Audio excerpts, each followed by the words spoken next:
Hi, and thank you for joining us for today's short presentation brought to you by the Oregon Housing and Community Services Multifamily Energy Program. Today we'll be focusing on an emerging technology series, drain water heat recovery, also known as DWHR. So why should we focus on hot water? Well, according to some engineering firms who have done the analysis in the Pacific Northwest, it turns out that for low-rise buildings, or those of 3 stories and fewer, domestic hot water takes up about 28 to 30% of the energy usage of the buildings. In mid-rise buildings, those typically we think of as 4 to 6 stories above grade, hot water, domestic hot water in particular, takes up about 25% of the energy consumption for the building. Now, this is true particularly in our more mild climates. If you look at new construction or a previously weatherized building, the percentage needed for heating goes down because the envelope is so much better. So that percentage of the total energy use attributed to domestic hot water is likely higher unless we do some interventions to make a real effort to reduce hot water usage. So what is drain water recovery or drain water heat recovery or DWHR as we mentioned earlier? Well, this is a system that combines a wraparound exterior pipe going around a waste drain.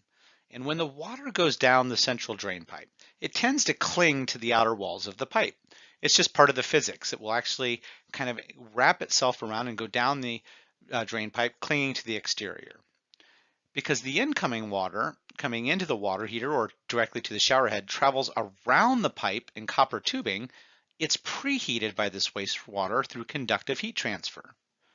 This warmed water then either goes directly into the tank, relieving some of the effort the water heater is having to put into it, or it goes directly through the cold water line back to the shower. Either way, less energy will be required to get the water temperature up to what we call useful hot water temperature in the building, or typically about 105 degrees to 110 degrees at the end uses. And by requiring less energy to do that, we actually can save energy in our buildings.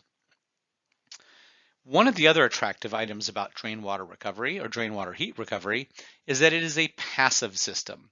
So an active system would be something that actually requires mechanics to either generate heat, to move heat, or to open and close valves, or to operate a pump. In this case, there are no active mechanisms required for this standard plumbing. It is passive, so the water coming in will operate solely based on water pressure. And once it's installed, there's very little to no maintenance ever needed, at least for the first 50 years or so of this piece of equipment. So drain water heat recovery uses some very simple technology and some very basic principles of physics to reduce our energy needs for water heating in a very passive manner. Now let's take a look at the difference between plumbing with a water heating tank or with a tankless water heater. When we have a tank system, we actually have a storage tank. It's a reservoir where our heated water is kept and it is used when we have demand somewhere. So a shower head turns on, a kitchen sink faucet, a bathroom sink, and it calls for hot water. It will pull it from the tank, pulling new water in. One option is to plumb our drain water recovery to go back to the tank. So the new water coming into the tank is not the ground temperature. This, of course, will offset some of the need to put new energy in to heat the water. Alternatively, the drain water can be plumbed to go directly to the shower head. In this scenario, when the shower is on, that valve will open and it will call for a mix of hot and cold water. This drain water recovery goes up the cold water pipe, and because that valve is on, it is actually calling for water. That is where the direction the flow will go. And you'll actually bring, let's say, 70 degree or 80 degree water up the cold water pipe, plus your 115 degree water from your water heater, meaning that you'll need to use less hot water to achieve a warm shower. So it's a great way to save energy that way. So typically with tank systems, we plumb it so that it can go equally to the tank or the shower head, depending on what fixture is open. When someone is taking a shower, the recovered water heat will actually go directly to the shower head.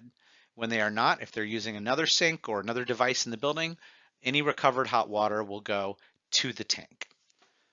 For tankless systems, you could in theory plumb it the same way. The challenge is tankless water heaters, in particular gas tankless water heaters, and even more in particular high efficiency gas tankless water heaters, only are capable of operating efficiently if there's enough of a temperature difference between the water coming in and the water going out of that water heater. So if we preheat the water coming into the tankless unit, we may not actually achieve condensation in the system, and we may not be allowing our water heater to operate at peak efficiency. So if we're using a gas or propane or oil tankless system that's high efficiency, we would actually probably prefer to plumb straight to the up the cold water line directly back to the shower head. This will give us our best bang for our buck and will really ensure that we're really reducing the most amount of hot water usage. There are some tanks that have specific valve strategies with modulating tanks that allow for tanks to be able to pull in water at a variety of temperatures and can still operate very efficiently. Those are typically a much more expensive purchase, and we see them more often used in boiler combinations where they're used for both space and water heating. So a little bit less necessary and a little bit less of an obvious selection when we're talking about just domestic water heating. So let's take a look at these plumbing layouts that I've mentioned. In the diagram here, we see, if we look in the lower right-hand side, cold water comes in from the water meter outside. And it has a way to split and goes to two places. One, it could go up to the kitchen sink or other bathrooms, laundry facilities, other places that need to use cold water within the unit. But we also have an equal spur that is going to head to this drain water recovery unit. And again, this is a copper pipe wrapped around a drain pipe. So as the water goes down, the wastewater from the shower goes down that drain pipe, it will transfer heat through the copper to the incoming water. This water now can be plumbed to go into the water heater or back up to the shower. In this particular scenario, it's plumbed to go either way, and it will depend on which valves are open. If the shower, for instance, up top is open, the water will flow up to the shower head because that is where the flow direction of the water is going.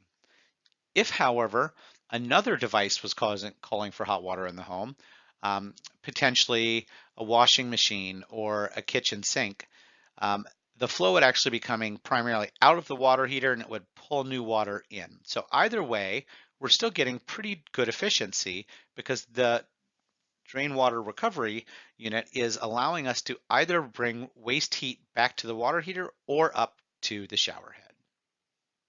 And this is particularly true when we're talking about a water heater directly in the unit. We could also have a similar type thing where we have an in-unit tankless. And when I say in-unit, I mean this could be a single unit water heater one-to-one for the apartment that it's in, or it could be that you have a, say, heat pump water heater or a tankless unit heating 3 or 4 units of the building. What we mean is not a central tank. We mean ones that are either designed in pods or one-to-one with apartments. In this scenario, we have a similar structure, but coming in from the cold water from the meter, we're going to go straight all the way to the tankless water heater.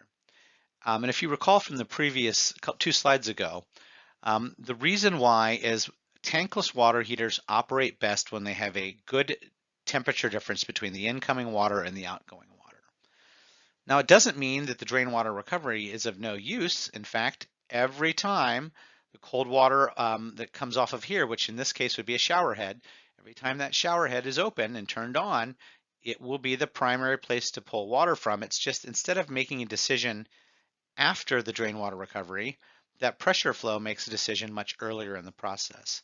So here, the warmed water comes in and contributes on the cold water line, again, meaning we need to use less hot water to achieve a comfortable water temperature in our shower. Now, there are also options if we have a central water heater for the building. We find this much more common in older buildings, but we may also see this in some of our newer construction where there's really good plumbing layout design. In this scenario, we really want to focus on bringing our recovered water heat and putting it back directly into the central tank.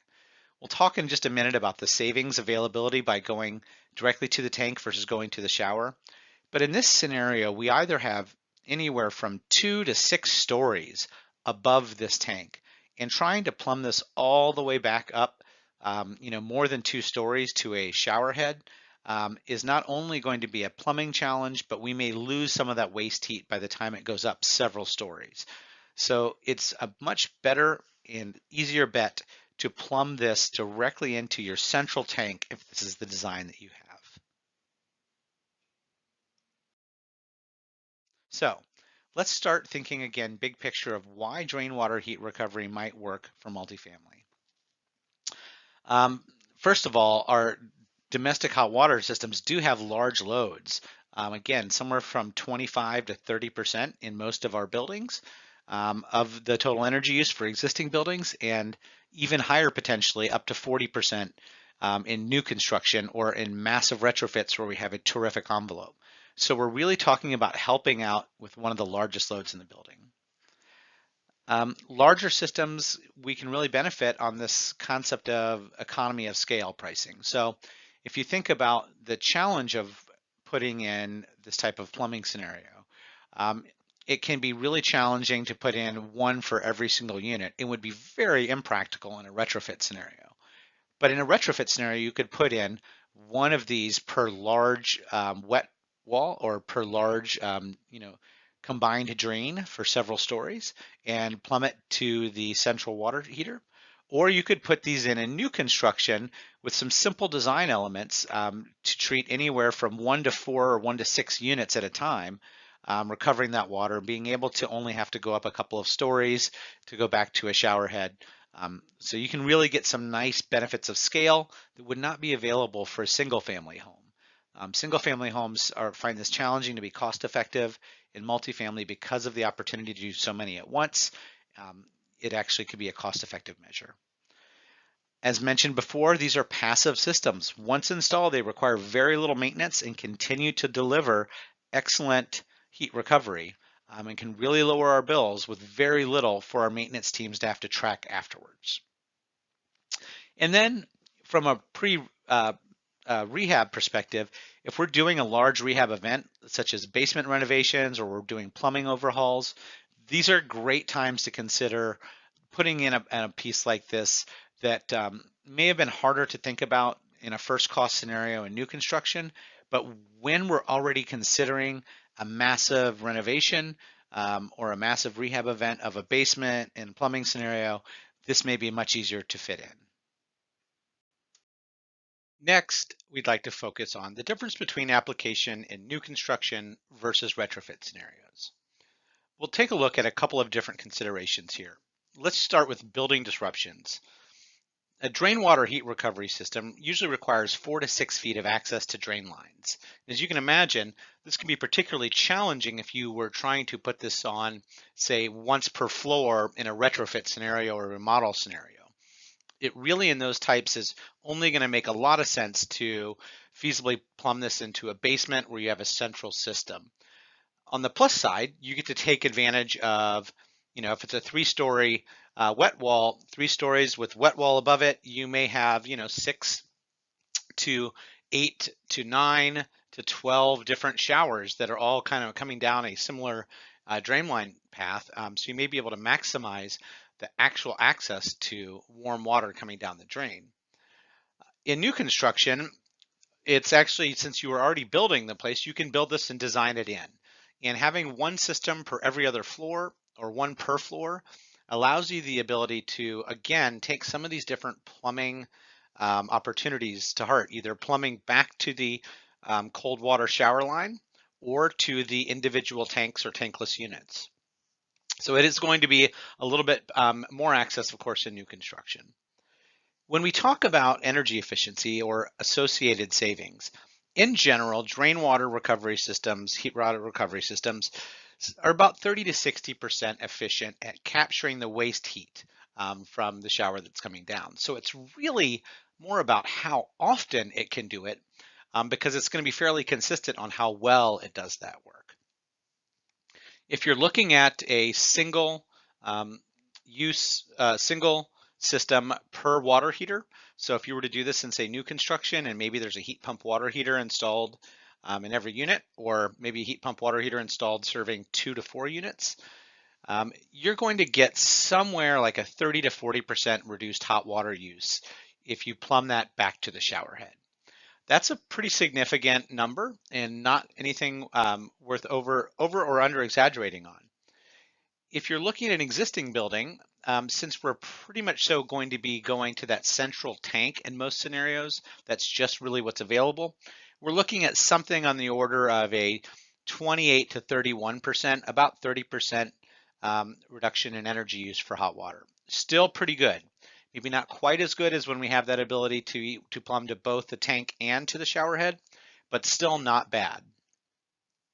So if we take into consideration these building disruptions, the savings opportunities, the ideal applications really for new construction would be when you've got a high performance building and you either have a central water tank system or heat pump water heaters in the units, or one heat pump water heater per 2, 3, or 4 units. In either of those types of scenarios, this is probably going to be find a cost benefit ratio that's going to work for you, and the technology application is going to work very well for you. In the concept of existing buildings, really the best bet is for central water tank systems. This is really where that combination of costs to benefits, or what we call the cost benefit ratio, will actually pencil itself out. Overall, these cost benefit ratios are based off of some assumed costs, which we'll go into now. And that can put the product and labor at somewhere around $1,700 per system. Your cost will vary. These are some average costs, both from the Pacific Northwest, but spread out over data from as early as 2012 through 2017, and then costs from California and costs from Vancouver, Canada. So you can imagine that your actual costs are going to vary, but we're hearing around 1,700 for product and labor. But the good news is in new construction, you may either need fewer systems if you're putting in 1 per 2 or to 4 water heaters or units, or you may have fewer disruptions to the building. Since you're already constructing, some of the labor costs associated with a typical retrofit are not going to be included. So the cost benefit ratio is going to be a little higher in new construction, and typically is somewhere in the 1.1 in the cost benefit ratio calculation. Again, that can differ dramatically based on the size of the building, your climate, location, incoming water temperature, how you've actually sized it up, and the cost you're being quoted. If we look at an existing project, again, the cost and labor is still about $1,700 per install, but there's an additional $1,000 to $2,000 usually for the rest of the plumbing retrofit. So this may mean cutting out existing drain line. It could mean replumbing parts of the supply line, because you're not dealing with a new construction scenario where you're doing it from scratch. So the cost benefit ratio is not quite as good for the existing buildings, but it can be close to 1.0 or higher. Again, if you're really maximizing the use, if you've got a couple of these feeding into a central tank from a couple of different wet walls, it can be cost effective. Particularly, again, that scenario we mentioned earlier where you're already doing a large renovation in a basement or already doing large renovations to plumbing systems.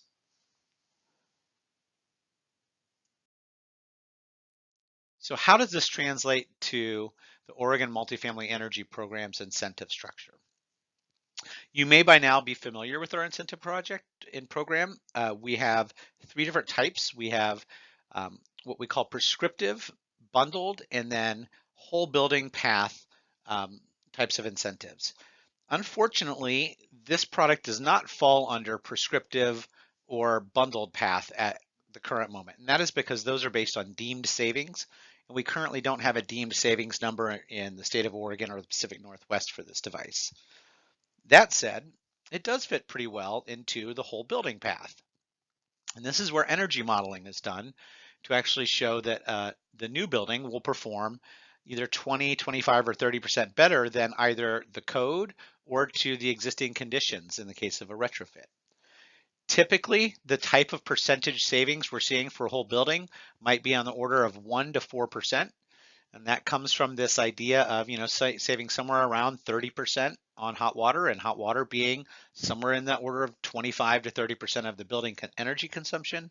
You're typically going to see an overall bump in efficiency or percent above, in the 1 to 4%. So if you're looking at a project that currently is slated to be 22% better than code, if it's the right kind of project and it models out well, that could kick you from tier 1 to tier 2 within this, getting you not just more incentives, but a better incentive per kWh rate.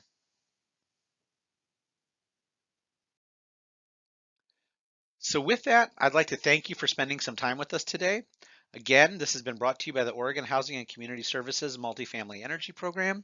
My name has been Dan, and it's been a pleasure to talk with you about drain water heat recovery. Thank you.